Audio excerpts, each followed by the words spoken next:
cute mga animal ambassadors. Some folks, give it up for Davao kami Danawan.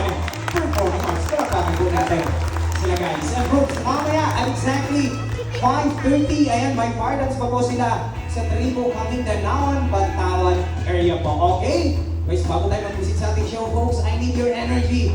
Ngayong hapon, okay, when I say hep hep, you say hooray, okay? Hep hep! One more energy, hep hep! That's not good, hep hep! Mabuhay, pareho po.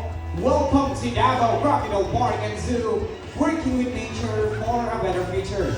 My name is Kuya Floyd, and I'm your host for this afternoon po. Now, some background information about Davao Crocodile Park and Zoo.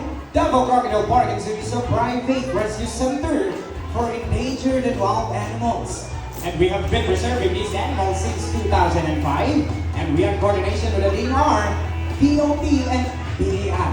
Now, as a way of saying thank you for being with us in this prolific afternoon, we brought to the show where we will meet our animal ambassadors and to get your free selfies after the show. But before that, I have some friendly reminders for you to follow muna. So na sa mga nakatayo po, upo lang po tayo. And guys, do not attempt to catch their animals while the show is ongoing po.